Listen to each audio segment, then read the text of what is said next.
இந்த சாம்பல் முதலிலே 4 காரியத்தை நாம் கற்றுக்கொள்ளும்படி அழைத்து வரப்பட்டிருக்கிறோம். முதலாவது காரியம், உணர்வடைவோம். நாம் யார் என்பதை நாம் அறிந்து கொள்ள வேண்டும் என்று கர்த்தர் விரும்புகிறார். பரலோகத்தின் தேவனாய் இருக்கிற கிறிஸ்து இயேசு ஒரு மனிதனாக மண்ணுலகிலே அவதரித்தார். யாருக்காக? நமக்காக, நம் பாவங்களுக்காக, நாம் மனம் திரும்பும்படியாக, நாம் மன்னிக்கப்படும்படியாக, நாம் பரலோக ராஜ்யத்தில் பிரவேசிக்கும்படியாக, பூமிக்குரிய ஆசீர்வாதங்களை நாம் சுதந்திரிக்கும்படியாக ஒரு மனிதனாக நம்முடைய பாவங்களை ஏற்று ஜீவாதார பலியாய் தம்மை தாமே அடிக்கப்படும் ஆட்டுக்குட்டியாக ஒப்பு கொடுக்கப்பட்டு மரணத்தை சந்தோஷமாய் ஏற்றுக்கொண்டு மரித்து மரணத்தை ஜெயித்து மீண்டும் உயிரோடு உங்களுக்காக எனக்காக இந்த பூமியிலே இருக்கிறார். அல்லேலூயா. அப்படிப்பட்ட தேவனை நாம் அறிய வேண்டும் என்றால் நாம் முதலாவது உணர்வடைய வேண்டும். நாம் தேவனோடு கூட கிட்டி சேர முடியாதபடி நம் இருதயங்கள் இன்றைக்கு கடினமாய் இருக்கிறது. கர்த்தருடைய வார்த்தை நமக்குள்ளே போகக்கூடாதபடி நம்மை சூழ்ந்திருக்கிற சூழ்நிலைகள் நம்மை தடுத்து நிறுத்திக் கொண்டிருக்கிறது. நம்முடைய பெருமைகள், நம்முடைய படிப்புகள், நம்முடைய மேன்மைகள், உலகத்தினுடைய சகலவித காரியங்களும் கிறிஸ்துவின் அன்பிலே நம்மை இணைக்க கூடாதபடி நம்மை தடுத்து நிறுத்தி இருக்கிறது. ஆகையால் நாம் உணர்வடையும் போது மீண்டும் கிறிஸ்துவோடு கூட இணைக்கப்படுவோம். முதலாவது வார்த்தையின் தலைப்பாய் கர்த்தர் தருகிறது, உணர்வடைவோம். எடுத்துக்கொள்ளும் ஆதியாகமம் 3ஆம் அதிகாரம் 19ஆம் வசனம் வாசிக்க கேட்போம். பூமியிலிருந்து எடுக்கப்பட்டபடியால் நீ பூமியிலிருந்து எடுக்கப்பட்டபடியால் பூமிக்கு திரும்ப மட்டும் நீ பூமிக்கு திரும்ப மட்டும் உன் முகத்தின் வேர்வையால் உன் முகத்தின் வேர்வையால் ஆகாரம் புசிப்பாய் ஆகாரம் புசிப்பாய். நீ மண்ணா இருக்கிறாய். சொல்லுங்க, நீ மண்ணா இருக்கிறாய், மண்ணுக்கு திரும்புவாய் என்றார். நீ மண்ணுக்கு திரும்புவாய். நாம் எப்படி இருக்கிறோம்? மண்ணாய் இருக்கிறோம். சில நேரங்கள் சில வைவாங்க, மண்ணு ஒண்ணுத்துக்கு பிரயோஜனம் இல்லை நம்ம சொல்லுவாங்க. தைரியமா சொல்லுங்க, ஆமா நான் மண்ணு தான். இந்த மண்ணை கர்த்தர் மனிதனாய் மாற்றினார், ஜீவ சுவாசத்தினாலே ஜீவ ஆத்மாவாய் மாற்றினார். இந்த மண்ணுக்குள்ள தேவ மகிமை ஊற்றப்பட்டது. இந்த மண்ணுக்குள்ள பரிசுத்த ஆவியானவர் தம் சுவாசத்தை ஊற்றி இன்றைக்கு மனிதனாய் மாற்றி இருக்கிறார். ஆகையால் நாம் பெருமை கொள்வதற்கு, நம்மை நாம் உயர்த்தி பேசுவதற்கு நாம் ஒன்றுமில்லை என்பதை நாம் அறிய வேண்டும் என்றால் நாம் மண்ணுக்குரியவர்கள், மண்ணிலிருந்து எடுக்கப்பட்டவர்கள் என்பதை நாம் அறிந்திருக்க வேண்டும். இந்த இடைப்பட்ட நாட்களிலே நாம் கிறிஸ்துவோடு இணைக்கப்படாது இருப்பதற்கு அநேக தடைகள் என்னவென்றால், உலகத்தில் பெருமைகள், உலகத்தின் ஆசீர்வாதங்கள், உலகத்தின் நாம் பெற்றுக்கொள்கிற மனுஷீக மேன்மைகளினாலே நாம் யார் என்பதை நாம் மறந்து உணர்வில்லாதவர்களாய் நாம் கிறிஸ்துவை விட்டு விலகி போகிறோம். ஆகையால் கிறிஸ்துவின் வார்த்தையாகிய நீ மண்ணிலிருந்து எடுக்கப்பட்டவன், நீ மண்ணுக்குரியவன், நீ மண்ணுக்கு திரும்புவாய். ஆகையால் இந்த வார்த்தைகளை நாம் உணர்வடைகிற இருதயத்தோடு கிறிஸ்துவோடு நாம் இணைக்கப்பட வேண்டும். ஒருவேளை இதுவரைக்கும் இல்லைங்க, நான் எவ்வளோ படிச்சிருக்கேன் தெரியுமா, என்னுடைய திறமை எவ்வளோ தெரியுமா, என் தகுதி எவ்வளோ தெரியுமா, என் அழகு எவ்வளோ தெரியுமா, என் பணம் எவ்வளோ தெரியுமா, என் அந்தஸ்து எவ்வளோ தெரியுமா, கர்த்தர் சொல்கிறாய், நீ மண்ணிலிருந்து எடுக்கப்பட்டவன், நீ மண்ணாய் இருக்கிறாய், நீ மண்ணுக்கு திரும்புவாய் என்று சொல்லுகிறார். இந்த முதலாவது வார்த்தையாகிய உணர்வடைகிற இருதயம் நமக்குள் இருக்கும்போதுதான் நாம் கிறிஸ்துவோடு இணைக்கப்பட வேண்டும். அதனால தான் சொல்றேன், சிறு பிள்ளையை போல நீங்கள் உங்களை தாழ்த்தாவிடில் பரலோக ராஜ்யத்தில் பிரவேசிக்க முடியாது. சின்ன பிள்ளை எத்தனை முறை அடித்தாலும் திரும்பி தகப்பட்டு வரும். அந்த பிள்ளைக்கு வஞ்சனை கிடையாது, பொறாமை கிடையாது, அந்த பிள்ளைக்கு தவறான சிந்தனை கிடையாது. அதை மனிதர்கள் ஊட்டி வேணா வளர்க்கலாம், ஆனால் அவர்களுக்குள்ளே அந்த எண்ணங்கள் இல்லை. ஆகையால் நாமும் கூட சிறு பிள்ளையை போல, ஒரு மண்ணை போல கிறிஸ்துவின் அன்பை ருசிக்க வேண்டும் என்று தேவன் விரும்புகிறார். கடந்த நாட்களிலே மதுரையில் உள்ள ஒரு கல்லறையில் நான் போயிருக்கும் போது, அந்த கல்லறையிலே அதில் ஒரு பேர் எழுதி அவருடைய படிப்புகளை எழுதியிருந்தார்கள். எம்ஏ, பிஎட், எம்ஃபில், அப்படி பல படிப்புகள் கொடுக்கப்பட்டிருந்தது. நான் ஒன்றை சொன்னேன், இந்த படிப்புகள் பரலோகத்துக்கு பிரயோஜனம் இல்லை, இந்த படிப்பு பரலோகத்துக்கு ஒரு நாள் அவசியம் இல்லை, இதனாலே அவர்களுக்கு பரலோகத்தில் எந்த ஒரு உயர்வும் கிடைக்காது. அவர்கள் கிறிஸ்துவுக்குள்ளே செய்த நற்கிரியைகள் மாத்திரம்தான் அங்கே அவர்களுக்கு சொல்லப்படுமே தவிர வேறு ஒன்றும் இல்லை. ஆகையால் கிறிஸ்தவ வாழ்க்கையிலே நாம் உணர்வடையும் போது நாம் கிறிஸ்துவோடு இணைக்கப்படுவோம், கிறிஸ்துவுக்குரிய சாயலை தரித்துக் கொள்வோம், மீண்டும் நாம் அவருக்குரிய நற்கரிகளை செய்ய தொடங்குவோம். இயேசுவை குறித்து வேதம் சொல்கிறது, அவர் நன்மை செய்கிறவராகவே துட்டி திரிந்தார். இயேசுவோட பேரே அதுதான். நம்மை குறித்து உலகம் இப்படி சொல்ல வேண்டும், இவர்கள் நன்மை செய்கிறவர்கள், இவர்கள் கிறிஸ்துவின் சாயலுடையவர்கள், இவர்கள் கிறிஸ்துவை தரித்து கொண்டவர்கள், இவர் கிறிஸ்துவோடு இணைக்கப்பட்டவர்கள் நம்மை குறித்து சொல்ல வேண்டும். நான் சில இடங்களில் போன சாட்சிகளை கேட்டிருக்கிறேன். ஒரு சிலரை கருத்து சொல்லுவாங்க, அந்த தம்பி எத்தனை பேருக்கு நன்மை செஞ்சிருக்கிறாரு, எவ்வளவு பேருக்கு உதவி செஞ்சிருக்கிறாரு. அந்த தம்பி வீட்டுக்கு தெரியாம, உறவுகளுக்கு தெரியாம அநேகருக்கு நன்மை செய்திருக்கிறார் என்று சொல்லுகிற ஒரு அனுபவத்தை நான் கேட்டதுண்டு. உண்மையாகவே நம்மை குறித்து இப்படிப்பட்ட சாட்சிகள் இருக்குமானால் அதுவே நம்மை கிறிஸ்துவோடு இணைக்கிறதா இருக்கும். அல்லேலூயா. ஆக முதலாவது வார்த்தையை நாம் என்னவென்று நாம் அறிந்து கொள்ள வேண்டும் என்றால் உணர்வடைகிற இருதயம். ஒருவேளை இந்த சத்தத்தை கேட்டுக்கொண்டிருக்கிற நீங்கள் இதுவரைக்கும் உங்களுடைய பெருமையிலே நீங்கள் இருப்பீர்களானால் தயவாய் கேட்கிறேன், உங்களை குற்றப்படுத்துவதற்கான வார்த்தையை தேவன் நமக்கு தரவில்லை, உணர்வடைகிற வார்த்தையை தேவன் நமக்கு தந்திருக்கிறார். ஏனென்றால் நாம் எல்லோரும் பாவிகள் தான். நாம் மனம் திரும்பும்படியா தேவன் விரும்புகிறார். நம்மை நாம் தாழ்த்தும் போது, நம்மை நாம் வெறுமையாய் ஒப்பு கொடுக்கும் போது, நான் ஒண்ணுமில்லப்பா என்று என்னை நான் தேவ சமூகத்திலே நான் என்னை அர்ப்பணிக்கும் போது நான் உணர்வடைகிற இருதயத்தை பெற்றுக் கொள்கிறேன். அல்லேலூயா. கிறிஸ்துவோடு இணைக்கப்படுகிற அனுபவம். கடந்த நாட்களில் அன்புக்குரிய சகோதரி ஒருத்தவங்க பைபிள் காலேஜில் படிக்கிறாங்க. அவங்க கேட்ட இந்த வயதான காலத்தில் எதுக்கு நீங்கள் போய் பைபிள் காலேஜில் படிக்கிறீங்க கேட்ட உடனே அவங்க சொன்னாங்க, இல்லை பாஸ்டர் நான் செத்து போயிட்டான், என்னுடைய கல்லறையில் நான் படித்த படிப்பை எழுதுவாங்களான்னு சொன்னாங்க. என்னம்மா இப்படி ஒரு வார்த்தை சொல்கிறீங்க, நீங்க கிறிஸ்துவுக்காக படிக்கலையா? இல்ல கல்லறையில் எழுதுறதுக்காக படிக்கிறேன்றாங்க. யோசித்து பார்த்தேன், இன்றைக்கும் கூட நம்முடைய காரியங்கள் கூட கல்லறையில் எழுதப்படுவதற்கு உரியதா இருக்கதே தவிர பரலோகத்தில் சேர்ப்பதற்காக இல்லை. ஆகையால் ஒருவேளை இதுவரைக்கும் நாம் நம்முடைய பெருமையை குறித்து பேசி, நம்முடைய மேன்மையை குறித்து பேசி, அதனால தேவனோடு இணைக்கப்படாது இருந்தோமானால் ஒரு விசை கர்த்தர் நம்மை சுத்திகரிக்க வேண்டும். ஒரு விசை கர்த்தர் நம்மை மனம் திரும்புகிற இருதயத்திற்கு மாற்ற வேண்டும். ஏனென்றால் மனம் திரும்புதல் ஒன்றே கிறிஸ்துவோடு நம்மை இணைக்கும். அல்லேலூயா. உணர்வடைகிற இருதயம். ஒருவருக்கு ஒருவர் 40 நாளளவு நம்ம ஒன்றை கற்றுக்கொள்ள வேண்டும், நாம் யார் என்பதை நாம் புரிந்து கொள்ளணும். சில நேரங்களில் சொல்லிடுவாங்க, தெரியாம பேசிட்டேன், மன்னிச்சுங்க, நான் யாரும் தெரியாம பேசிட்டேன், என்னோட தகுதி என்ன தெரியாம பேசிட்டேன், நான் எப்படிப்பட்டவன் தெரியாம பேசிட்டேன். நான் என்ன சொல்கிறான், நீங்கள் மண் என்பதை நீங்கள் அறிந்து கொள்ளும் போதுதான் மகிமையான தேவன் உங்களோடு கிரியை செய்வார். அல்லேலூயா. அந்த மகிமை உங்களுக்குள் வர வேண்டும் என்றால் நீங்கள் மண்ணாய் இருக்க வேண்டும். அந்த களி மண்ணை தேவன் சொல்லுகிறார், தமது சாயலாய் தமது ரூபமாய் உருவாக்குவோம் என்று சொல்லி உருவாக்கினார். ஆகையால் நாம் அவரை போல உருவாக்கப்பட்டு இருக்கிறோம். பரிசுத்த ஆவியானவர் நம் நாசியிலே அவருடைய காற்றை ஓதும்போது வேதம் சொல்லுகிறது, அவன் ஜீவ ஆத்மாவானான். நான் உயிர்ப்பிக்கப்படும் போது நான் ஜீவனுடையவனாய் தேவன் எனக்குள்ளே வருகிற ஒரு அனுபவத்தை பெற்றுக் கொள்கிறேன். ஆகையால் நான் மண் என்பதை அறிந்தால் மாத்திரம்தான் அந்த மகிமையை நான் பெற்றுக்கொள்ள முடியும். ஆகையால் முதலாவது காரியமான இந்த உணர்வடைகிற இருதயம் நமக்குள் இன்றைக்கு வரும்படியாக நாம் வேண்டிக் கொள்ள வேண்டும். ஒருவேளை இதுவரைக்கும் நம்ம குடும்பத்தில் சமாதான குறைச்சலுக்கான காரியங்களை, நம் குடும்பத்திலே நம்முடைய பெருமையான காரியங்களை பேசிக்கொண்டு நாம் அதனாலே நம்மை உயர்வானவர்களை காண்பித்துக் கொண்டிருப்போமானால், கிறிஸ்துவை குறித்து வேதம் சொல்கிறது, சிலுவையிலும் அவர் தம்மை தாமே தாழ்த்தினார், மரண பரியந்தமும் அடிக்கப்படும் ஆட்டுக்குட்டியை போல, மயிர் கத்தரிக்கும் ஆட்டுக்குட்டியை போல அவர் ஒன்றையும் தன்னை குறித்து பெருமை பேசாதபடி அவர் தன்னை தாமே தாழ்த்தி சிலுவையிலே ஒப்பு கொடுத்து மரித்ததினாலே அவர் மகிமையை பெற்றுக்கொண்டார். அதே மகிமையை நாமும் பெற்றுக்கொள்ள வேண்டும் என்றால் இந்த சாம்பலின் அனுபவத்தை பெற்றுக்கொள்ள வேண்டும். சில நேரங்களில் நானும் கூட சில காரியத்தை முரட்டாட்டமா செய்த ஒரு அனுபவம் உண்டு. ஆண்டவர் என்ன பேசுவாரு, உன்னை காண்பிச்சிட்டியே, என்ன எப்ப காண்பிப்பேன்னாரு. யோசிக்கவே இல்லை, உடனே அவங்கள்ட்ட போய் மன்னிப்பு கேட்டுருவேன். அது சின்ன இடமா இருக்கலாம், பெரிய இடமா இருக்கலாம். இந்த இடத்துல கேட்டால் எனக்கு அவமானமா, அந்த ஆண்டவர் உடனே என்ன பேசும்போது சொல்லுவார், உடனே அவங்கள்ட்ட ஃபோன்லையோ நேரடியாக சந்திச்சு என்னை மன்னிச்சிருங்க. இல்லை பாஸ்டர் நீங்கள் அதெல்லாம் கேட்கணும் அவசியம் இல்லை. இல்லை, ஆண்டவர் என்கிட்ட சொல்லிட்டாரு, அவருடைய சத்தத்துக்கு செவி கொடுக்கிற தவிர வேற ஒன்றும் இல்லை. என்னை காண்பிக்க வரவில்லை, நான் என் இயேசுவை காண்பிக்க வந்தேன். அவருடைய சாயலை தரித்திருக்க நான் அவரை மகிமைப்படுத்துகிறவனாய், அவரை வெளிப்படுத்துகிற நான் இருக்க வேண்டும் என்றால் நான் மண் என்பதை நான் அறிந்திருக்க வேண்டும். சில நேரங்களில் அந்த இடத்துல அது நம்மை தாழ்த்துகிறது போலதான் இருக்கும், ஆனால் முடிவிலே அது மகிமை விளங்குகிறதா இருக்கும். அப்படியாகவே என்ன சொல்றேன், என்னுடைய உறவினர் ஒருவர் இருக்கிறாங்க, அவங்க மரித்து போனாங்க. மரித்து போன பிறகு அநேகர் அந்த வீட்டுக்கு வந்தாங்க. ஒரு போஸ்ட் வைக்கல, ஃப்ளெக்ஸ் வைக்கல, எதுவுமே வைக்கல. எங்கள் உறவினர்கள் என்ன செஞ்சாங்க, ரொம்ப வயதானவர், சீக்கிரமாக அவர் அடக்கம் பண்ணி எடுத்துருவானு. ஆனால் அன்றைக்கு அவர் மரித்த நாட்களிலிருந்து கிட்டத்தட்ட 2 நாட்கள் ஆச்சு அந்த அடக்கம் பாடி எடுக்கிறதுக்கு. அத்தனை பேர் வந்துகிட்டே இருக்கிறாங்க. நாங்கள் கேள்விப்பட்டோம். முதல் நாள் முடித்து மறுநாள் அடுத்த நாள் தான் அதை அடக்கம் பண்ண முடியாத ஒரு சூழல் உருவானது. எல்லாரும் அடக்கம் பண்ணிடாதீங்க, அவங்க வர்றாங்க, இவங்க வர்றாங்க. இவர்களெல்லாம் உறவுகள் அல்ல, அவர்கள் நற்கிரியினாலே சேர்த்து கொண்ட தேவனுடைய பிள்ளைகள். நான் யோசித்து பார்க்கிறேன், நம்மை குறித்து நம்ம மறிச்சு பண்ணணும்னு நினைக்கிறேன். என்ன இந்த வாட்ஸ்அப் ரிப்புன்னு போட்டாங்க, ரெஸ்ட் இன் பீஸ். இது வேணாங்க.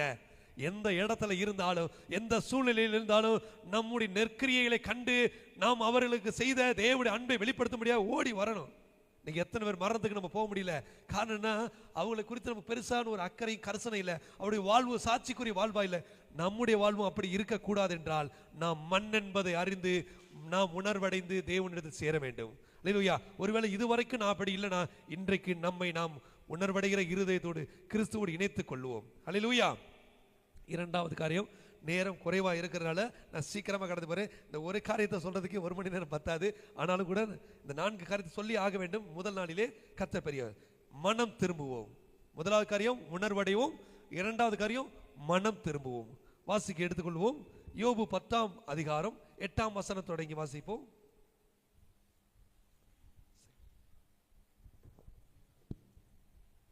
யோபு 10ஆம் அதிகாரம் 8ஆம் வசனம்.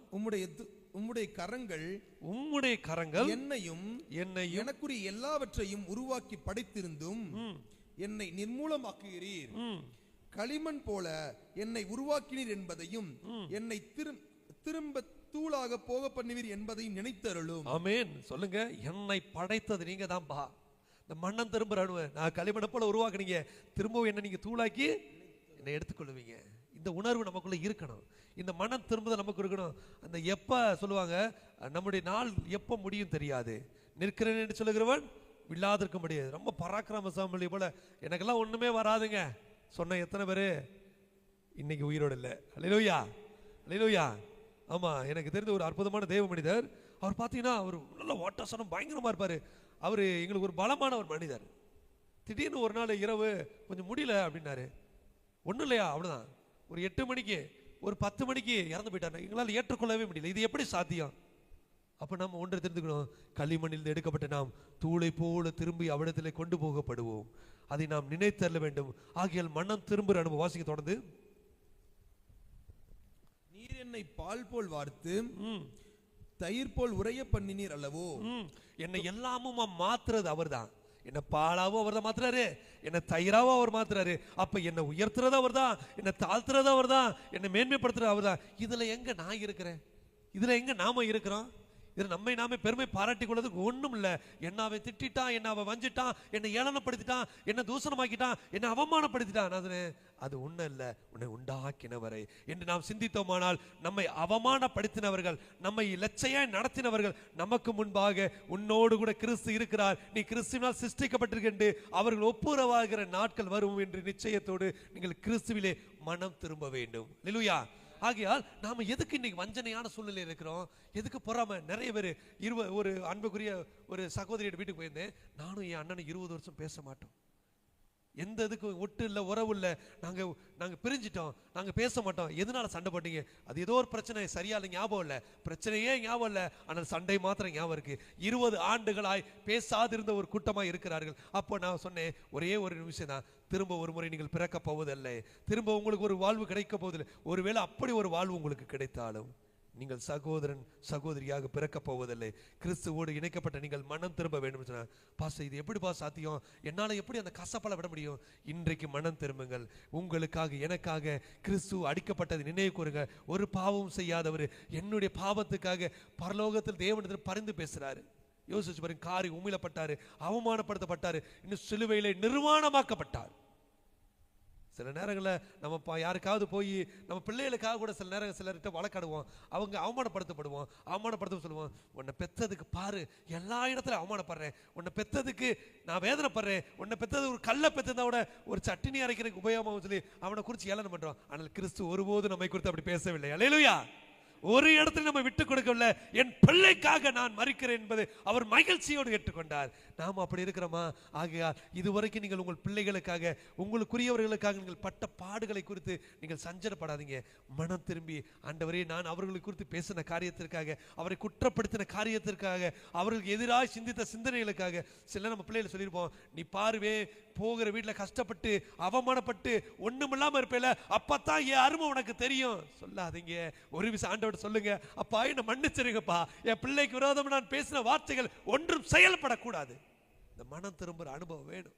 தூஷணமா பேசிடுவோம். மனம் திரும்பி சில நேரம் நம்மளை ஏதோ ஒரு காரியத்துல ஒருத்தவங்க திட்டிருப்பாங்க, அந்த பகை நமக்குள்ள இருக்கும். உன்னுடைய அழிவை நான் பார்ப்பேன், நீ ஒண்ணுமெல்லாம் போற பார்ப்பேன், அன்றைக்கு பாரு நான் அந்த இடத்துல சந்தோஷப்படுவேன். சொல்லாதீங்க, பழி வாங்குகிற தேவனுக்குரியது. ஆண்டவரே எனக்கு விரோதமா பேசினாங்க, ஆனாலும் நான் மன்னிக்கிறேன், நான் மனம் திரும்புறேன். என்னை நீர் மன்னித்தது போல, என் பாவத்தை நீர் மன்னித்தது போல, என் மண்ணான எனக்கு நீர் ஜீவன் கொடுத்து இன்றைக்கும் உயிரோடு வைத்தது போல அவர்களை நான் மன்னிக்கிறேன். ஒரு விஷயம் மன்னிச்சு பாருங்களேன், ஒரு விஷயம் மன்னிச்சு பாருங்களேன். நேற்று தினத்தில் கூட ஒரு அன்புக்குரிய சகோதரி, இரவு நேரத்தில் நைட்டு கடைக்கு எங்க வீட்டு பக்கத்தில் போறேன். போன உடனே அவங்களை கடந்த 4 வருடம் முன்பாக தான் நான் சந்திச்சேன். அவங்க சொன்னாங்க, பாஸ்டர் இத்தனை வருஷமா நான் உங்களை பார்க்கவே முடியல, இன்னைக்கு தான் பார்த்தேன். என்ன சிஸ்டர் சொல்லுங்க பாஸ்டர். அந்த சகோதரியை நான் ஒரு நாள் ரோட்ல போய்கிட்டு இருக்கும்போது, அவங்க நம்ம சபைக்குரியவங்கள ஏதோ ஒரு சபைக்கு போறவங்க, திடீர்னு அவங்களை பார்க்கும்போது திடீர்னு அந்த வார்த்தை ஆண்டவர் எனக்கு சொல்ல அனுப்பிச்சாரு. கர்த்தர் உங்க வீட்டில் உங்க வாழ்க்கையில் ஒரு அற்புதத்தை செய்ய போறாரு, ஆண்டவர் சொல்ல சொன்னாரு. நான் கடந்து போயிட்டேன். அதற்கு பின்பாக 4 வருடங்கள் நேற்று தான் அவங்களை பார்க்குறேன். பாஸ்டர் நீங்க சொன்னீங்களா பாஸ்டர், 10 வருடம் என்னோட சண்டை போட்டு இந்த சகோதரி சொன்ன மறுநாள் என் கூட வந்து அக்கா மன்னிச்சிருங்க சொல்லி என்னோட சேர்ந்தா. அந்த அற்புதத்தை என்னால் வர்ணிக்க முடியல, எப்படி சாத்தியமானது இல்லை பாஸ்டர். இன்னைக்கு நான் அவங்களை சந்திச்சுன்னு சொல்லி இன்றைக்கு காலை அவங்க வீட்டில் ஜெபிக்க என்னை கூப்பிட்டு இருந்தாங்க. அந்த வீட்டில் ஜெபித்த கர்த்தர் சொன்னாங்க, பாஸ்டர் எவ்வளவு பெரிய அற்புதம், யாருன்னே தெரியாது, நீங்க என்னோட பேசுனல திடீர் ரோட்ல போகும்போது சொன்னீங்க, ஆனா 4 வருடங்களுக்கு சந்தித்து கர்த்தர் எனக்கு ஒரு பெரிய நன்மையை செய்திருக்கிறார் என்பதை உங்களோடு சாட்சி பகிர செய்தார். கர்த்தர் நல்லவர். இன்றைக்கும் கூட மனம் திரும்புகிற அனுபவம் கிறிஸ்துவை நம்மை தரித்துக் கொள்கிறதாய் மாற்றும். அப்ப இதுவரைக்கும் நம்மளை குறித்து குற்றம் பாராட்டவங்க, நம்மளை ஒரு பகையாய் நினைத்தவர்கள் நம்மளோட கூட இணக்கமான ஒரு சூழ்நிலை வரணும்னா நம்ம என்ன செய்யணும்? மனம் திரும்பணும். ஒருவேளை நம்ம குற்றப்படுத்தின மனிதர்கள் தைரியமா சொல்லுங்க, மன்னிச்சிருப்பா, நான் இன்னைக்கு தெரியாம செஞ்சுட்டேன், உண்மையாவே என்னை மன்னிச்சுன்னு சொல்லும்போது அவர்கள் இருதயத்தையும் கர்த்தர் கரையை பண்ணுவார். நீங்க நினைக்கலாம், நான் போய் என்னோட வயசுக்கு அவங்கள்ட்ட போய் மன்னிப்பு கேட்டா நல்லா இருக்குமா? இல்ல, கிறிஸ்துவை போல உங்களை நீங்கள் தாழ்த்தும் போது, கிறிஸ்து உங்களுக்குள் வெளிப்படும் போது, அவர்கள் யாவரும் உங்களிடத்திலே கிட்டி சேரும்போது உங்களுக்குள் இருக்கும் தேவ மகிமையை காண்பார்கள். ஆகையால் இந்த சாம்பல் புதனிலே முதலாவது உணர்வடைய வேண்டும், இரண்டாவது மனம் திரும்ப வேண்டும். வாசிங்க, இன்னும் 2 வசனம் இருக்கு, 11, 12. தோலையும் சதையையும் எனக்கு தரித்து எலும்புகளாலும் நரம்புகளாலும் என்னை இசைத்தி எனக்கு ஜீவனை தந்தும் அல்லாமல் தயவையும் எனக்கு பாராட்டினீர். உம்முடைய பராமரிப்பு என் நாவியை காப்பாற்றினது. நான் என்ன காப்பாத்தலங்க, அவருடைய பராமரிப்பு என் உயிரை காப்பது. சொல்றாரு, இந்த தோலும் சதையினால என்ன மூடி இருக்கிறீங்க, இல்லைன்னா நான் என்னது ஒண்ணும் இல்லை. இந்த நிறைய சொல்றாங்க, எலும்பு தோலுமா இருந்து எவ்வளவு சேட்டை பண்ற, நீ ஆடுறியான? இல்லைங்க, என் தோலையும் சதையும் எனக்கு கொடுத்த தேவன் என்னை மூடி இருக்கிறார், என்னை பராமரித்து இருக்கிறார், என்னை காப்பாற்றி இருக்கிறார், என்னை உயிரோடு வைத்து இருக்கிறார். அந்த யோபு சொல்றாரு, ஆண்டவரே நீர் என்னை காப்பாற்றினீர், நீர் என்னோடு இருக்கிறீர், என்னை உயிர்ப்பித்தீர் என்று சொல்லுகிறார். அந்த உணர்வு நமக்குள்ள வேண்டும். இந்த மனம் திரும்புதல் தான் நமக்கு ரொம்ப அவசியம். நம்மை குறித்து நம்ம மேன்மை பாராட்டின காரியங்கள் எல்லாம் விட்டு விலகுங்க. ஐயோ நான் எப்படி போய் அவங்கள்ட்ட ஒப்புரவாகிறது? சண்டையை நம்ம தானே போட்டோம், சமாதானம் நாம தான் செய்யணும். முந்தி கட்டு, வேதம் சொல்லுது, பலவானை முந்தி கட்டினால் ஒழிய அவனுடைய பொருட்களை நீங்கள் கொள்ளையிட முடியாது. நல்லா தெரிஞ்சுங்க. ஒரு குட்டி கதையை சொல்றது எனக்கு அனுபவம் உண்டு. அந்த கதை அது எப்படின்னா, ஒரு நீதி கதையில, அந்த கதையில என்னன்னா, யார் முதலாவது ஒப்புரவுறாங்களோ அவங்களுக்கு பரலோக ராஜ்யம் முன்குறிக்கப்பட்டதா இருக்குமா. அப்படிப்பட்ட ஒரு நீதி கதை. அப்படிப்பட்டது. ஒரு அண்ணன் தம்பி 2 பேரும் சண்டை போட்டுருவாங்க. சண்டை போட்ட பிறகு அண்ணன் வந்து பேசாம இருப்பாரு, தம்பி பேசாம இருப்பாரு. அப்பா வருவாரு, ஏன்பா 2 பேரும் சண்டை போட்டு ஏன் பேசாம இருக்கிற? இல்லப்பா, நான் பேசிட்டா எனக்கு அந்த பரலோகராஜ்யம் கிடைச்சிடும், அண்ணன் பேசினா அண்ணனுக்கு கிடைக்கும்பா. தம்பி சொல்றான், இல்ல நான் பேசிட்டா தம்பி. அண்ணன் சொல்றான், அப்பா நான் பேசினா எனக்கு கிடைச்சிடும், அந்த பரலோகராஜ்யம் அவனுக்கு கிடைக்கணும், அல்ல அவன் பேச வெயிட் பண்றான்பா. இவ்வளவு ஒரு அன்பு. ஆக 2 பேருமே மனம் திரும்புற இருதயம் இருக்கு. ஆனாலும் அந்த மனம் திரும்புதல்ல பரலோக ராஜ்யத்தை அவர்கள் சுதந்திரிக்க வேண்டும் என்பதில் ஒருவருக்கு ஒரு விட்டு கொடுத்து 2 பேரும் நேரம் வந்தாங்க. எங்க 2 பேரையும் மன்னிச்சிருங்க, ஒப்புரவாகிற அனுபவம். ஆண்டவர் 2 பேருக்கு பரலோகத்தை தேவன் தருவார். அல்லேலூயா. இன்றைக்கு நீங்களும் நான் கூட நம் பெருமைகளை குறித்து பேசும் நாட்கள் முடிவடையட்டும். சாம்பல் புதனிலே அந்த சாம்பல் என்பது மண்ணுக்கு நிகரானது, மரணத்துக்கு நிகரானது. இங்கே மனம் திரும்புவது அவசியமாய் இருக்கிறது. அல்லேலூயா. ஆகையால் வேதம் சொல்கிறது, எனக்கு ஜீவன் தந்து அல்லாமல் தயவு பாராட்டினேன், உம்முடைய பராமரிப்பு என் ஆவியை காப்பாற்றினது. நான் நினைச்சனா என்ன செய்வேன் தெரியுமா? நீங்க சொல்லுங்க. நாம நினைச்சு ஒண்ணும் செய்ய போறதில்ல. தலைமயிரும் தேவ சித்தம் இல்லாமல் கீழே விழாது. அப்ப நான் என்ன நினைக்கிறது, நான் நினைக்கிறது அப்படின்ற எண்ணங்களை விட்டு, ஆண்டவரே நீர் நினைத்தார் அப்படி சொல்ல வருது, நீர் முடிவெடுத்தார் யார்தான் மாற்ற முடியும்?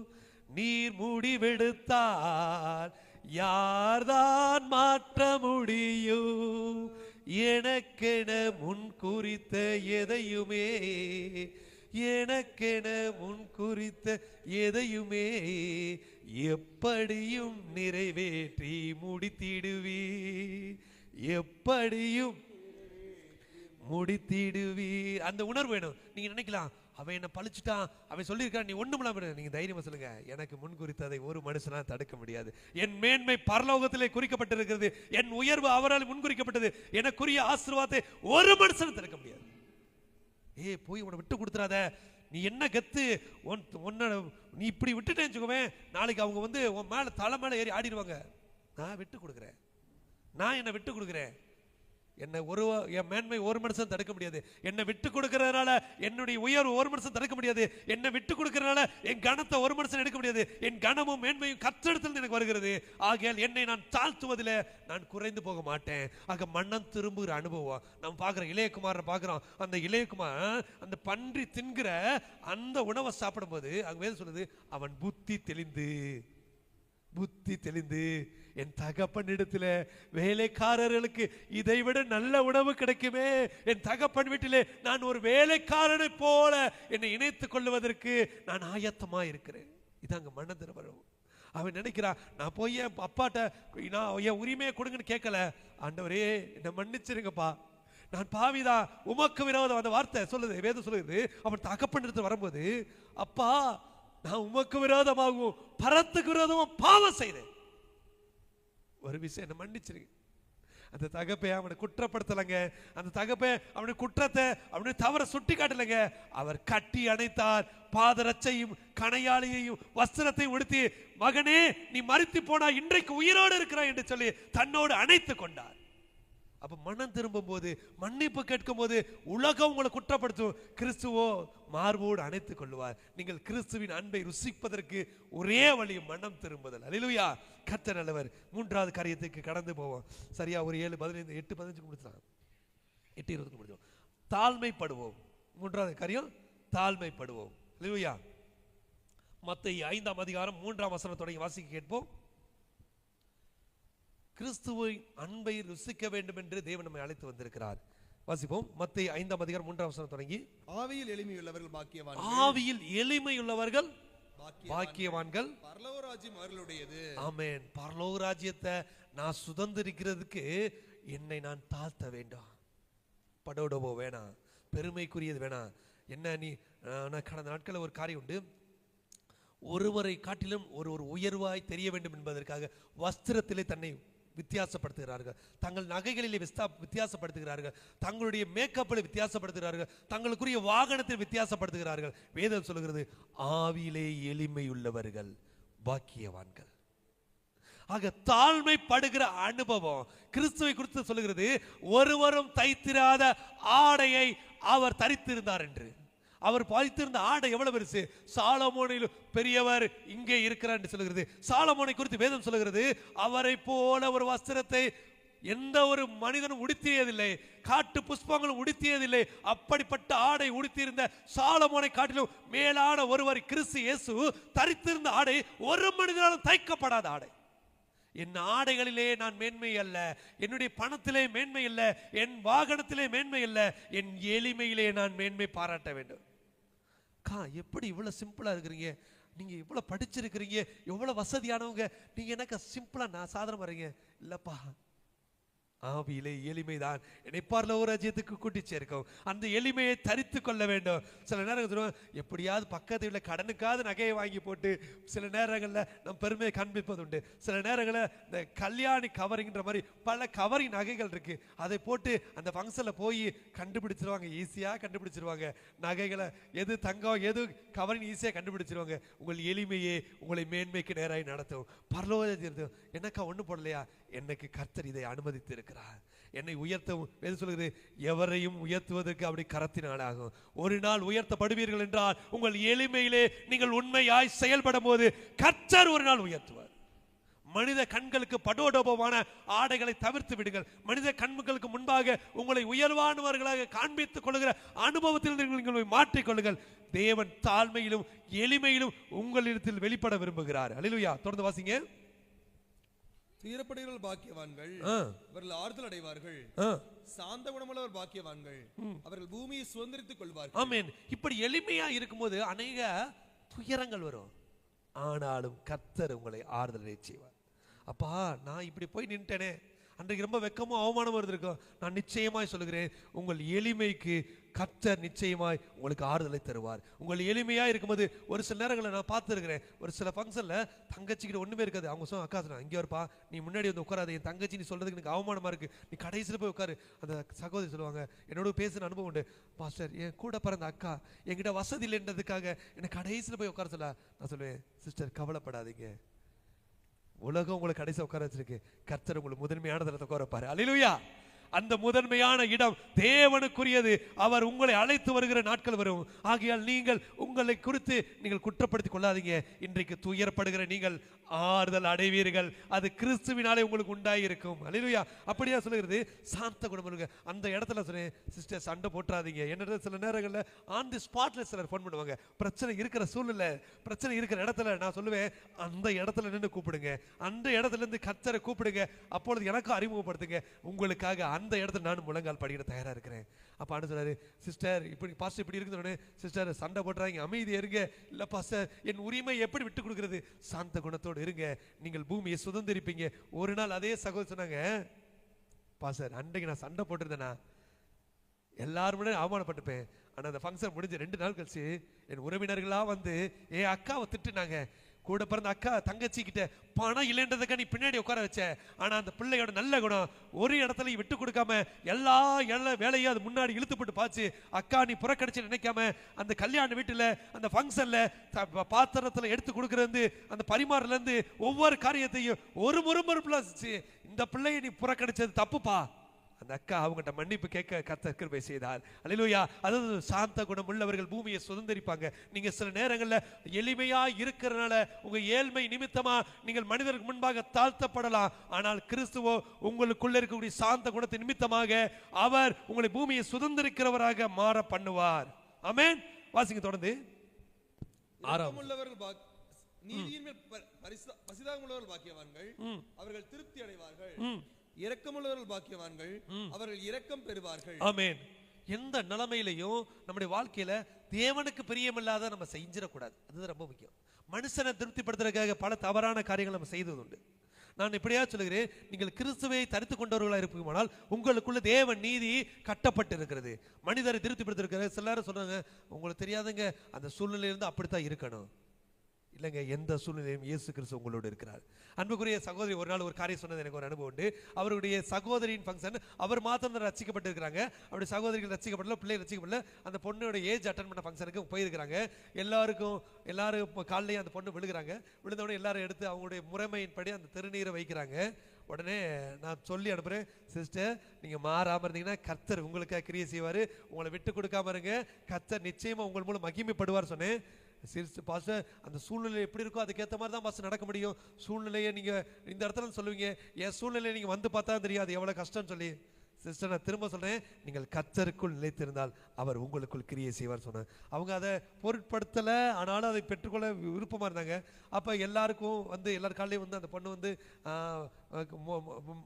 வணங்கும் போது அவங்க முறைமையின்படி திருநீர் பூசுறாங்க. இந்த அன்புக்குரிய சகோதரி பக்கத்துல வந்து அந்த பொண்ணு முழங்கால் படிக்கிட்டுச்சு, காலில் விழுகல, முழங்கால் படிக்கிட்டுச்சு. அவர்கள் ரட்சிக்கப்படவில்லை, முழங்கால் படிக்கிட்டு இவங்க திருநீர் எடுத்து பூச பண்ணாங்க. ஆண்டி பிரேயர் பண்ணுங்க, அவங்க செஞ்ச மாதிரி நீங்க செய்றீங்க. அவங்க உடனே அந்த இடத்துல அழுதுட்டு உடனே ஃபோன் பண்ணாங்க, பாஸ்டர் என்ன மன்னிச்சிருங்க பாஸ்டர், சூழ்நிலைக்காக என்னை மாற்றிக்கொண்டேன், கர்த்தரோ எனக்காக சூழ்நிலையை மாற்றினார். அவங்க என்கிட்ட கேட்டாங்க, நீங்க பிரேயர் பண்ணுவீங்களா உங்கள்கிட்ட அந்த முழங்கால் படுது பிள்ளை, நீ ஏமா நீ அவங்கள மாதிரி செய்யற, ஏசப்பா பிள்ளை நீ. அப்போ ஒரு நிமிஷம் அழுதுகிட்டே பேசுறாங்க, பாஸ்டர் நீங்க சொன்னீங்க, நீ கவனமாறு, ஞானமா நடந்துக்க கர்த்தர் தெரிவாரு. ஆனால் நான் சூழ்நிலைக்காக என்னை விட்டு கொடுக்க விடுந்தேன். ஆனால் கர்த்தர் எனக்காக எல்லாவற்றை செய்தார், சூழ்நிலைக்காக மாற பண்ணினார். இப்படியாகவே நீங்கள் நீதியின் மேலே உண்மையாய் செயல்படுவது கிறிஸ்துவன் உங்களுக்காக யாவை செய்வார். நீங்கள் திருப்தி அடைவீர்கள். இரக்கத்தின் மத்தியிலேயும் கர்த்தர் உங்களுக்கு இரக்கத்தை தருவார். அவர்கள் மத்தியில அவர்கள் மேன்மையா நடத்தினாங்க, ஒரு இடத்துல அவர் கனவீனமா நடத்தல. நான் இப்படியாக ஆண்டு நாமத்தால் சொல்லுகிறேன், நீங்கள் எந்த இடத்திலும் கிறிஸ்துவின் அன்பை விட்டு விலகாது இருக்கும்போது கிறிஸ்து உங்களில் வெளிப்படுவதை உலகம் பார்க்கும். அல்லேலூயா, அல்லேலூயா. அநேக இடங்களில் நாங்கள் போகும்போது ஒரு சொன்ன, நீங்க ஆண்டவர் பிள்ளைங்க, நீங்க இயேசுவை தரிச்சுக்கணும் நாம் போய் சொல்லியிருக்க மாட்டோம். எது நிமித்தம் என்றால் நம்முடைய கிரியைகளை அவர்கள் பார்க்கிறதுக்கு ஆயத்தம் உள்ளவர்களாய் கிறிஸ்து அவர்களை ஆயத்தப்படுத்தி இருப்பாங்க. நம்ம என்ன செய்யணும்னா, இந்த சொல்லுவாங்க ஆளுக்கு ஏற்ற மாதிரி வேஷம் போடணும். இல்லைங்க, நீங்கள் வேஷம் தரித்தவர்களாக அல்ல, கிறிஸ்துவை தரித்தவர்களாக இருக்க வேண்டும் என்று வேதம் சொல்கிறது. உங்கள் வேஷங்கள் மனிதர்களுக்குரியதா இல்லை. மதுரையில் ஒரு பெரிய ஸ்கூல் இருக்கு, அந்த ஸ்கூல்ல இருக்க பிரின்சிபல் ஒரு கிறிஸ்தவங்க தான். ஆனால் ஸ்கூலுடைய ரூல்ஸ் அண்ட் ரெகுலேஷன் பிரகாரம் அந்த ஸ்லோகம் படிக்கணும், அந்த வசனங்கள் வாசிக்கணும். அவங்க அங்கே ஒரு அன்புக்குரிய சகோதரி, நம்ம சபை சார்ந்த ஒரு சகோதரி அங்கே வேலை பார்த்தாங்க. அவங்க கேட்டாங்க, பாஸ்டர் நான் என்ன செய்யணுதுன்னு. நீங்கள் கிறிஸ்துவை தெரித்துக் கொள்ளுங்கள், உங்கள் தேவன் பெரியவர் என்று சொல்லுங்க. பாஸ்டர் அவங்க புறக்கணிக்கிறேன்றாங்க, ரிஜெக்டே ஆனாலும் வர கவலைப்படாங்க. வேலை பார்த்தாங்க, ஒவ்வொரு நாளும் அவங்கள ரொம்ப ப்ரெஷர் போடுவாங்க, நீங்கள் இதை செஞ்சுதாங்கணும், ஸ்கூல் ரூல்ஸ் இருப்பாங்க. அதை அந்த பிரின்சிபல் அவங்க கன்வின்ஸ் ஆகி, நான் பிரின்சிபலாக இருக்கிறேன், நானே செய்கிறேன், நீங்கள் செய்யக்கூடாதா அப்படின்னு. அப்போ அவங்க சொன்னாங்க, பாஸ்டர் அவங்கெல்லாம் சரண்டர் ஆகிறாங்க. நீங்கள் கிறிஸ்துவில் ஒப்புருவாங்க, உங்களுக்கு வேலை இழக்கலாம், ஆனால் கர்த்தர் உங்களை இழக்க மாட்டார், உங்களை கைவிட மாட்டார்னு சொல்லி அந்த சகோதரி அந்த பிரின்சிபல் தன்னை எல்லாவற்றிலும் மாற்றிக்கொண்டாங்க. ஆனால் இவர்களோ தன்னை மாற்றவில்லை, கிறிஸ்துவுக்கு உண்மை உள்ளவர்கள் இருந்தாங்க. அவர்களுக்கு அகெயின்ஸ்ட் இல்லை, ஆப்போசிட்டா இல்லை, அவர்கள் கிறிஸ்துவை உடையவர்களா என்பதை அவர்கள் நிரூபிக்க முடியாத தாழ்மையோடு தான் தன்னை தரித்துக் கொண்டார்கள். அவர்கள் மத்தியில் அவர்களுக்கு மட்டும் ரிலாக்ஸேஷன் கிடைச்சு. அப்போ சொன்னாங்க, சரி உங்களை மட்டும் இது பண்ண வேணாம். நான் சொன்னேன், ஆரம்பத்தில் கொஞ்சம் கடினமான காரியம் தான், சாத்தியம் பண்றது. அதை அவங்க அந்த பிரின்சிபல் செய்ய முயற்சி பண்ணாங்க. இவ்வளவு நாள் செஞ்சீங்களே, இன்னும் புதுசாக மாறுறீங்க, நீங்க செஞ்சு தாங்கணும். நீங்க வேஷம் மாட்டீங்கன்னா கடைசி வரைக்கும் வேஷப்படணும். நீங்கள் உண்மை உள்ளவர்களாக நீதியின் மேல் பிரியப்படுகிறதால் ஒரு நாள் ஒன்றுக்கு கவலைப்படணும். அந்த பிரின்சிபலுக்கு இப்போ வரைக்கும் ரிலாக்ஸ் கிடையாது, ஆனால் இந்த ஆசிரியருக்கு இந்த சகோதரிக்கு மட்டும் ரிலாக்ஸ் உண்டு, இவர்களுக்கு கட்டாயம் கிடையாது. எப்படி பாருங்களேன், நான் இப்பொழுது ஆண்டவர் வார்த்தை சொன்னது, நீங்கள் அது 8ஆம் வசனம் வாசிங்க, அப்ப உங்களுக்கு தெரியும். இந்த இருதை அவர்களுக்கு சுத்தமா இருக்கிறது நிமித்தம் அவர்கள் தேவனை தரிசிப்பதற்கு அங்கு வாய்ப்பு கொடுக்கப்பட்டுச்சு. இருதயத்தில் சுத்தம் இல்லாத ஒரு சகோதரிக்கு வாய்ப்பு மறுக்கப்பட்டது. நீங்கள் வேஷம் தரித்த ஒரு கிறிஸ்தவர்களாய் அல்ல, தேவனுடைய கிரியைகளை தரித்தவர்களாய். அவர்கள் இப்படி சொல்லுவாங்க சிலர், நான் வைராக்கியமான கிறிஸ்தவன், நான் இப்படித்தான் இருப்பேன். அப்படிலாம் காண்பிக்க, எளிமையா காண்பீங்க, யதார்த்தமாக காண்பீங்க, அன்பின் நிமித்த கிறிஸ்துவ காட்டுங்க. இந்த முரட்டாட்டமா காண்பித்து ஆடைகளினாலே உங்களுடைய சில கிரியையினாலே மற்றவர்கள் மத்தியில் நீங்க வேறு பிரித்த அனுபவத்தை வேணாம், உங்களுடைய கிரியையினாலே கிறிஸ்துவ வெளிப்படுத்துங்க. ப்ளீஸ் சிஸ்டர், ப்ளீஸ் பிரதர், நான் செய்ய மாட்டேன், கொஞ்சம் கோச்சுக்கிறாங்க, சரி ஓகே, உங்களை கட்டாயப்படுத்தல, நானும் அதை செய்ய மாட்டேன். நான் எப்படி தெரியுமா, நான் பக்தி வைராகியம், அவனுக்கு கோபத்தை இன்னும் அதிகப்படுத்தும். நீ செஞ்சாதான் வரணும், நீ செய்யணும். இப்படி அல்ல, இருதயத்தில் சுத்தம் இல்ல. ப்ளீஸ், உங்களது தயவுள்ள வார்த்தைகள், உங்களிடத்தில் உண்மையாக கிறிஸ்துவை வெளிப்படுத்துகிற உன்னதமான அன்புள்ள வார்த்தை உங்களுக்கு வெளிப்படும் போது நீங்கள் தேவனை தரிசிக்கிறவர்களாய், தேவன் உங்கள் மூலம் மகிமைப்படுகிறாராய் இருப்பார். அல்லேலூயா. வாசிங்க 9:10. சமாதானம் பண்ணுகிறவர்கள் பாக்கியவான்கள், அவர்கள் தேவனுடைய புத்திரர் எனப்படுவார்கள். ஆமென். நீதி நிமித்தம் துன்பப்படுகிறவர்கள் பாக்கியவான்கள், பரலோக ராஜ்யம் அவர்களுடையது. எனக்கு நான் எப்படிப்பட்டவனா பரலோராஜ்யத்துக்குரியணும்னா, நான் சமாதானம் பண்ணுறதுல நம்ம தான் முதலாக இருக்கணும். சில நேரங்களில் நம்ம போனால் தான் சண்டையை ஆரம்பிக்கும். இவ்வளோ நேரம் ஒன்றாதாங்க இருந்தோம், அண்ணன் வந்தாங்க சண்டை ஆயிடுச்சு, அக்கா வந்தாங்க சண்டை ஆயிடுச்சு. ஆனால் வேதம் சொல்லுகிறது நமக்கு பேர் என்னவா, சமாதானம் பண்ணுகிறவங்க. நாங்கள் பிரிஞ்சு போக இருந்தோம், கர்த்தர் உங்கள் மூலமாக எங்கள் பிரிவை மாற்றி சேர்த்து வைத்தார். நாங்கள் இழந்து போக இருந்தோம், கர்த்தர் உங்கள் மூலமாக எங்கள் இழப்பை தடுத்து நிறுத்தார். இப்பொழுது கூட கொஞ்ச நேரத்துக்கு வரதுக்கு முன்னாடி ஒரு ஈரோட்டிலேருந்து ஒரு அன்புக்குரிய தம்பி என்னோட பேசியிருந்தார். பல லட்ச கடன்கள், 42 லட்ச ரூபா கடன், எல்லாம் முடிஞ்சிருச்சு, நோட்டீஸ் ஒட்டிட்டாங்க. பாஸ்டர் என்ன செய்யதில்ல, 6 நாள் தான் இருக்கு ஜப்தி பண்றதுக்கு, மீட்க முடியுமா? என் தேவனால் எல்லாவற்றையும் செய்ய முடியும். ஆமென். பாஸ்டர் என்ன pastor, neck of the moment, அவங்க யாருன்னு தெரியாது, யார் மூலமும் அறிமுகமாகி போன்றாங்க. 6 நாள்ல தேவனுக்கு அரை மணி நேரம் போது அற்புதம் செய்யறதுக்கு.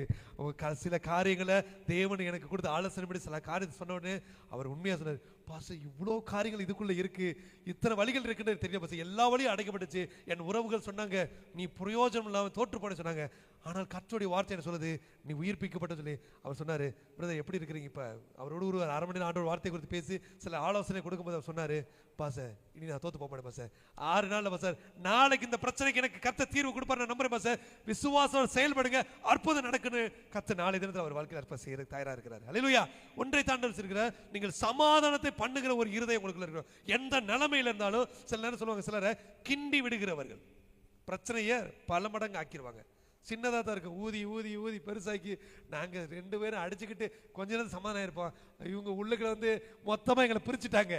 கர்த்தர் அப்படி அல்ல, சமாதானம் பண்ணுகிறவர்கள் பாக்கியவான்கள், அவர்கள் தேவனுடைய புத்திரர் என்று சொல்லப்படுவார்கள். நாம யாருடைய பிள்ளைகளா இருக்கணுமா? தேவனுடைய பிள்ளைகளாய் இந்த சாம்பல் புதரிலே நாம் மாற்றப்பட வேண்டும். அதோடு சொல்லுது நீதி நிமித்தம். இதுல செஞ்சா சில நேரம் உபத்திரம் வரும்.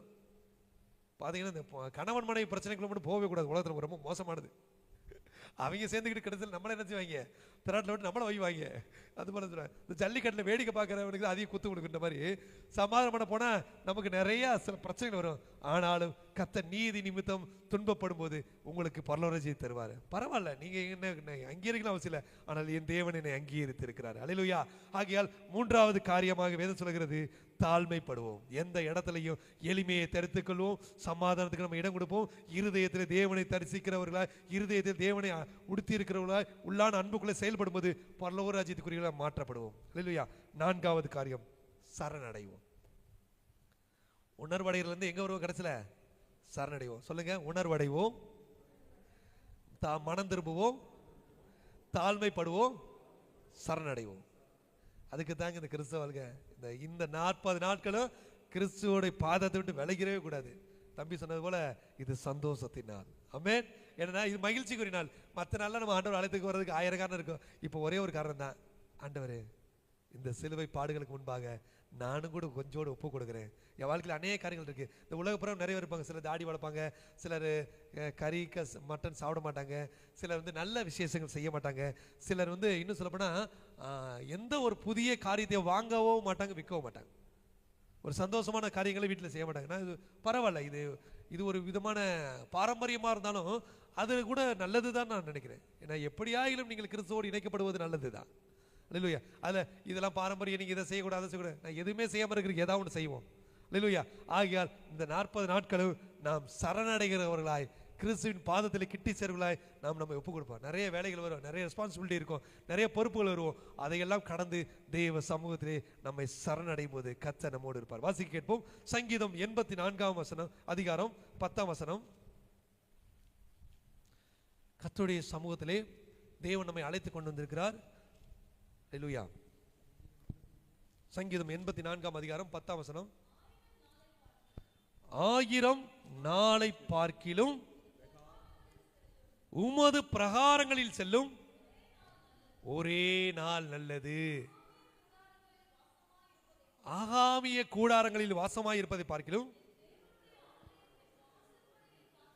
என் தேவனுடைய ஆலயத்தின் வாசற்படியில் காத்திருப்பதே தெரிந்து கொள்ளுவேன். அப்ப எங்க இருக்கணுமா? வீட்டுல சண்டையோடு பிரச்சனையோடு சாயங்கால நேரம் அங்க உட்கார்ந்து இருக்கிறதுக்கு கவலையோடு கண்ணீரோடு அங்க உட்கார்ந்து காட்டில ஆகாமியத்தின் கூடாரத்தை வாசமாய் இருப்பதை பார்க்கலாம் சில ஆலயத்தின் வாசற்படியிலே காத்திருப்பது நாளாம். அல்லேலூயா. ஆகையா 1000 நாளை பார்க்கலாம். ஆண்டவரே நான் அங்கெங்க தெரிஞ்ச போதும் இந்த 40 நாள் அல்ல உம்முடைய வாசப்படியில் காத்திருக்கிறேன். உம்முடைய வாசப்படியில் இருக்கிற மேலு வீட்டில் உட்காந்தா வீடு பல நேரம் ஆகாமிய கூடாரம் போறதா இருக்கு. எப்ப சண்டை வரும் தெரியாது, எப்ப பிரச்சனை தெரியாது. சாயங்காலம் ஆனாலே சிலருக்கு வேற மாதிரி மணல்ல வந்துடுது. வீட்டில் இருந்தாலே அவங்க ஒரு டாமினேஷன் ஆயிடுறாங்க. வீட்டில் இருந்தாலே சொல்லுவாங்களே சாயங்காலம் ஆனவனே முருங்கை மரம் வேதாளத்தில் ஏறிடுது, நல்லா தான் இருந்தாரு. சில பார்த்தீங்கன்னா வீட்டுக்குள்ள வந்த உடனே தான் அப்படியே வெளியில இருக்க கோபத்தெல்லாம் வந்து காட்டுவாங்க. என்ன இப்படி இருக்க, அப்படி இருக்க, இது இருக்கு, அதுக்கு. அப்ப நம்ம எங்க வந்துடலாம்? ஆகாமிய கூடாரத்துல இல்ல, ஆண்டோடைய ஆலயத்துக்கு வந்துருங்க. இந்த கிளம்பிட்டேங்க, நான் வந்துடுறீங்க, ஓடி வந்துருங்க. தேவனுடைய சமூகத்துல அப்படியே ஆலயத்தின் வாசற்படியில் கிடங்க. வீட்டுக்குள்ள சண்டை போட்டுக்கிட்டே சமாதானத்தை இழந்துக்கிட்டே உட்கார்ந்து டிவி பார்த்துக்கிட்டோம்னா கொஞ்ச நேரம் அந்த சண்டை இந்த சண்டை நாடகங்கள் ஏதோ ஒரு பிரச்சனையில் வருது. தேவையில்லாத நபர்கள் அந்த நேரம் தான் போனை போட்டு நம்ம சமாதானத்தை கெடுக்கிறாங்க. இப்போ எங்க இருக்கிறீங்க? ஆலயத்தின் வாசற்படியிலே காத்து நிற்கிறேன். 1000 நாளை பார்க்கிலும் அவருடைய சமூகத்திலே காத்திருக்கும் ஒரு நாள் எனக்கு மேலானது. அந்த வாசற்படியிலே நான் காத்து நின்று அவருடைய மகிமையை நான் தெரிந்து கொள்வேன். அதுதான் இந்த 40 நாள் அளவு தேவன் நமக்கு கொடுக்க விலையேறப்பட்டது. ஆகையால் இந்த கடைசி காரியம் சரணடைவோம். இப்ப நம்ம எங்க இருப்போம்? அக்கா எங்க இருப்பாங்க? லென்த் டேஸ் அழைத்து இருப்பாங்க. அண்ணன் எங்க இருப்பாரு? லென்த் டேஸ் அழைத்து இருப்பாரு. ஏன் சாயங்காலம் அண்ணே பேச மாட்டாரா? இல்லைங்க, அவருக்கு தெரியும் எங்க இருந்தா பிரச்சனை இருக்காது, எங்க இருந்தா சமாதானம் இருக்கும், எங்க இருந்தா எல்லாம் நன்மையா இருக்குன்னு அவர் தெரியும். அல்லேலூயா. நான் இப்படியே சொல்றேன், ஒரு குழம்பி இருக்கு, ஒரு ரோட்ல தண்ணி இருக்கு, தண்ணி குழம்பி இருக்கு. அந்த குழம்பி இருக்கிற இடத்த சரி பண்றதுக்கு நம்ம என்ன செய்யணும் சொல்லுங்க? அமைதியா இருந்தா அதுவே சரியாயிரும். இந்த 40 நாள் அளவும் எந்த குழப்பத்துக்குள்ளே நீங்க போகாதீங்க, எந்த பிரச்சனைக்குள்ளே போகாதீங்க. கொஞ்ச நாள் அமைதியா விட்டுருங்க. ஆண்டவர் சமூகத்தில் இருங்க, எல்லா பிரச்சனையும் அதுவா சரியாயிரும். தேவ சமூகத்தில் காத்திருக்கிற உங்களுக்கு எதிராக இருக்கிற எல்லா பிரச்சனைகளையும் கர்த்தர் சீர் செய்து விடுவார். உங்கள் குடும்பத்தை சீர் செய்வார், உங்கள் வாழ்வை சீர் செய்வார், உங்களுக்கு உண்டான எல்லாவற்றையும் சீர் செய்வார். நான் எங்க இருக்கிறேன்னா ஆலயத்தின் வாசற்படியில. உள்ள வர அனுமதி இல்லை பரவாயில்ல. அந்த பரிசேயனை குறித்து பேச சொல்கிறது. நீதி சதுசேயன் சொன்னா, ஆண்டவரே நான் ஒத்தளத்திலையும் என்னுடைய வீட்டிலையும் எல்லாவற்றிலையும் உமக்கு தசமபாகம் செலுத்துறேன். அந்த பரிசேயனை, அந்த ஆயக்காரனை போல் அல்ல, நான் எல்லாவற்றிலும் உமக்கு உண்மையா இருக்கிறேன், பரிசுத்தமா இருக்கிறேன், அப்படி இப்படி தன்னை மேன்மைப்படுத்தி பேசிக்கொண்டே இருக்கிறான். ஆயக்காரன் தன் கண்களை ஏறெடுக்க துணியாமல் தலை கவிழ்ந்து முழங்கால் படியிட்டு, தேவனே பாவியாகி என் மேல் கிருபையாயிரும் என்று சொல்லி தன் இருதயத்தை தாழ்த்தும் போது அங்கே கிறிஸ்துவான சொல்கிறார், அவன் அல்ல இந்த ஆயக்காரனை நீதிமானாக்கப்பட்டான் என்று சொல்கிறார். ஆலயத்துக்குள்ள வர தன்னை தகுதிப்படுத்தல. அவன் ஆலய சரி செய்ய பரிசெய்ய உள்ள போய் நான் எவ்வளவு உண்மையானதை மேன்மை பாராட்டினான். வாசற்படியில் நின்று அவன் தன்னை தாழ்த்தின போது கர்த்தர் சொல்கிறார், இவன் நீதிமானாய் மாற்றப்பட்டார். இந்த 40 நாட்கள் முடிவில் கர்த்தர் நம்மை நீதிமானாய் மாற்ற வேண்டும் என்றால் நாம் நம்மை தாழ்த்த வேண்டும், கிறிஸ்துவை தரித்துக் கொள்ள வேண்டும். சரணடைகிறவர்களாய் நாம் நம் இருதயத்தை ஒப்புக் கொடுப்போம். நம் மேட்டிமைகள், நம் பெருமைகள், நம்முடைய மாம்சத்தின் பெருமைகளை பேசாதபடி, ஆண்டவரே நீர் உயர்ந்தவர், நீர் சிறந்தவர், நீர் மகத்துவம் உள்ளவர். இந்த மண்ணிலிருந்து எடுக்கப்பட்ட இந்த மண் மனிதனாய் மாறி மகிமையுடைய பாத்திரமாய் மாற வேண்டும் என்றால் உம்முடைய பாதத்திலே நான் சரணடையணும் பா. அதுதான் தேவ சமூகம் சொல்றது. அப்படி எழுந்திருப்போமா? அல்லேலூயா, அல்லேலூயா. அப்பா உமக்கு நன்றி தகப்பனே. அப்பா அல்லேலூயா தகப்பனே. ஹல்லேலூயா, ஹல்லேலூயா. எங்க பாப்போவே உங்க பிரசன்னத்தை விட்டுட்டு எப்படி வாழுவே உங்க சமூகத்தை மறந்து? சொல்லுங்க. எங்க பாப்போவே உங்க பிரசன்னத்தை விட்டுட்டு எப்படி வாழுவே உங்க சமூகத்தை மறந்து? அப்பா நீங்க எனக்கு இருக்க பயம் இல்லையே, என் தகப்பன் நீங்க சுமந்து கொள்ள கலக்கம் இல்லையே. அப்பா நீங்க எனக்கு இருக்க பயம் இல்லையே, என் தகப்பன் நீங்க சுமந்து கொள்ள கலக்கம் இல்லையே. நீங்க போதும், நீங்க போதும், நீங்க போதும். சொல்லுங்க. நீங்க போதும், நீங்க போதும், நீங்க போதும். எங்க பாப்போவே உங்க பிரசன்னத்தை விட்டுட்டு எப்படி வாழுவே உங்க சமூகத்தை மறந்து? திரும்ப சொல்லுங்க. எங்க பாப்போவே உங்க பிரசன்னத்தை விட்டுட்டு எப்படி வாழுவே உங்க சமூகத்தை மறந்து? அப்பா நான் எங்கப்பா போவேன்? 1000 நாளை பார்க்கல உங்களுடைய சமூகத்தில் வாழ ஒரு நாள் மேலானது. முடியா ஆகாமயத்தின் கூடாரத்தில் வாசமா இருப்பதை பார்க்கலாம், ஆலயத்தின் வாசற்படியிலே நான் தங்கி இருப்பது நலம். கர்த்தாவே நீர் 4 காரியத்தை எனக்கு உணர்வடைச்சிருக்கீங்க. உணர்வடைவேன் ஆண்டவரே, மனம் திரும்புவேன், தாழ்மைப்படுவேன், உம்முடைய பாத்திரமாய் உம்முடைய சந்நிதியிலே சரணடைவேன். ஆண்டவரே இந்த வார்த்தைகளினால் எங்களோடு பேசின காரியத்திற்காக இந்த வார்த்தை கேட்ட ஒவ்வொருவரை கர்த்தர் ஆசீர்வதிங்க. கர்த்தர் இந்த 40 நாட்கள் முடிவிலே அவர்கள் வாழ்விலே எண்ணற்ற அற்புதங்களையும் அதிசயங்களையும் செய்து முடிக்க போகிறேன். ஆண்டவர் இவர்கள் வாழ்வில் தடைப்பட்டிருக்கிற சகல நன்மையும் ஆசீர்வாதங்களை கர்த்தர் தந்து ஆசீர்வதிக்க போறீங்க. உயர்வானாலும் தாழ்வானாலும் கர்த்தர் உங்களை உயர்த்துவதற்கு போதுமானவர். மனுஷரை நம்பியல, தேவனுடைய சமூகத்தில் வந்திருக்கிற நீங்கள் ஆசீர்வதிக்கப்பட்டவர்கள். அவருடைய கரம் உங்கள் மேலே வல்லமையாய் இறங்கி இருக்கிறது. மகிமையின் தேவனுடைய பாத்திரமாய் நீங்கள் ஆயத்தமாக்கப்பட்டு இருக்கிறீர்கள். சொல்லப்பட்ட வார்த்தைகள் கர்த்தருடைய பரிசுத்த பர்வதத்திலிருந்து உங்களுக்கு ஆயத்தமாக்கப்பட்டு கொடுக்கப்பட்டு இருக்கிறது. இந்த மன்னாவை நீங்கள் புசித்து தேவனுடைய பாத்திரங்களாய் மாற்றப்பட்டிருக்கிறீர்கள். இன்றைக்கு நீங்கள் நீதிமான்களாய் இருக்கிறீர்கள். கிறிஸ்துவோடு இணைக்கப்பட்டவர்களாய் நம்மை நாமே வெறுமையாய் தாழ்த்தி ஒப்புக் கொடுப்போம். சொல்லுங்க, அப்பா என்னை ஒப்புக் கொடுக்கிறேன்பா, என்னை ஒப்புக் கொடுக்கிற ஆண்டவரே, நான் உணர்வடைகிற ஆண்டவரே, ஆண்டவரே நான் உணர்வடைகிற ஆண்டவரே, நான் மனம் திரும்புகிற ஆண்டவரே, நான் தாழ்மைப்படுகிற ஆண்டவரே, என்னை சரணடைகிறேன் ஆண்டவரே. அப்பா ஆண்டவரே, நான் இனி ஒருபோது என்னை வெளிப்படுத்த அல்ல, உம்மை வெளிப்படுத்த என்னை ஒப்புக் கொடுக்கிறாஜா. இந்த 40 நாள் எதை குறித்து நான் கலங்காதபடி, எதை குறித்து கவலைப்படாதபடி, வீணான வார்த்தைகளால் நான் ஒன்று பேசாதபடி, எல்லா இடத்திலையும் நான் உண்மையுள்ள பாத்திரமாய், உமக்கும் உரிய பாத்திரமாய், உம்முடைய தரிசனத்தை காண பாத்திரமாய், இருதயத்தில் சுத்தமுள்ளவர்களாய் எங்களை நாங்கள் மாற்றிக்கொள்ள எங்களை ஒப்புக் கொடுக்கிறஜா. கசடான எல்லா காரியத்தை கர்த்தர் மாற்றி போடுவார். சில நேரம் சொல்லுவான், என்னால் இதை மறக்க முடியலையே, இவர்கள் செய்த துரோகத்தை மறக்க முடியலையே, இந்த தவறை மறக்க முடியலையே, இந்த பாவத்திலிருந்து விடுதலையாக முடியலையே, இந்த காரியங்கள் என்னால் ஏற்றுக்கொள்ள முடியலையே. கர்த்தர் சொல்றார், உங்கள் இருதயத்தை சுத்திகரிக்கிற தேவன் உங்களை இன்றைக்கு சுத்திகரிப்பார். உங்கள் இருதயத்தை சுத்திகரிப்பார், உங்கள் வாழ்வை சுத்திகரிப்பார். நீங்கள் தேவனுடைய புத்திரர்கள் எனப்படுவீர்கள், நீங்கள் தேவனை தரிசிப்பீர்கள். தேவ மகிமைகளை காணும்படியாக இந்த நாளை கர்த்தர் உங்களை அழைத்து வந்திருக்கிறார். இந்த இந்நாள் முதற்கொண்டு தேவ தரிசனங்களை காண்கிறவர்களாய், பரலோகத்தின் வாசல்களின் மகிமையை காண்கிறவர்களாய், உங்கள் வீட்டில் இருக்கக்கூடிய எல்லா சூழ்நிலைகளிலும் தேவையானது என்னவென்று அறிந்து செயல்படுகிறவர்களாய் கர்த்தர் உங்களை மாற்றுவாராக. உன்னதமான இயேசு கிறிஸ்துவை ஒப்புக் கொடுக்கிறோம். தகப்பனே, நாளை தினத்தில் நடக்கக்கூடிய கூட்டத்தை கர்த்தர் ஆசீர்வதிங்க. இன்னும் திரளான கூட்டங்கள் உடைய சமூகத்தில் வந்து உடைய மகிமை மேன்மையும் தரித்து கொள்ள போறக்காய் நன்றி தகப்பனே. பரிசுத்த ஆவியான மையப்படுங்க. உன்னதமான தேவ கர்த்தர்கள் யாவரை ஒப்புக் கொடுக்கிறோம். தடைப்பட்ட யாவரை கர்த்தர் கூட்டி வாங்க. தொடக்கம் முதல் முடிவு ஒரு பிரசன்னத்தை நிரப்பினை காண்டி பரிசுத்த ஆவியான நீங்கள் ஒவ்வொருவரும் தொடர்ந்து நடத்துங்க. உம்முடைய சமாதானம், உம்முடைய இரக்கம், உம்முடைய தயவு எங்களை சூழ்ந்து கொண்டு போய் ஜெபிக்கிறேன். ஆண்டவரே, நாங்கள் கடந்து சென்றாலும் கர்த்தருடைய பிரசன்னம், கர்த்தருடைய மகிமை, கர்த்தருடைய தயவு, கர்த்தருடைய இரக்கம், கர்த்தருடைய சகலவித ஆசீர்வாதங்கள் எங்களோடு இருக்கட்டும் ராஜா. இயேசு கிறிஸ்துவின் மூலம் எங்களை யாவரையும் முற்றுமுடி அர்ப்பணிக்கிறோம், தாழ்த்தி படிக்கிறோம். நல்ல பிதாவே, ஆமென். சொல்லுவோம்.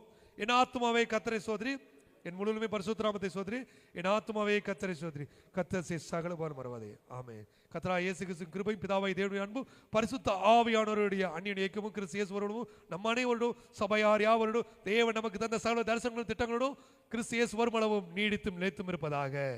ஆமென், ஆமென். சொல்லுங்க, நீதிமானுக்குரிய ஜெபத்தோடு சொல்லுங்க அந்த ஆயக்காரன் ஜெபத்தை. தேவனே, பாவியாகி என்மேல் கிருபையாயிரும். திரும்ப சொல்லுவோம். தேவனே, பாவியாகி என்மேல் கிருபையாயிரும். திரும்ப சொல்லுவோம். தேவனே, பாவியாகி என்மேல் கிருபையாயிரும். நீங்கள் நீதிமான்களாய் மாற்றப்பட்டு இருக்கிறீர்கள். கர்த்தர் உங்களை ஆசீர்வதிப்பாராக. சமாதானம் போய் வருங்கள். கர்த்தர் உங்களோடு இருப்பாராக. ஆமென். God bless you. God bless you. God bless you.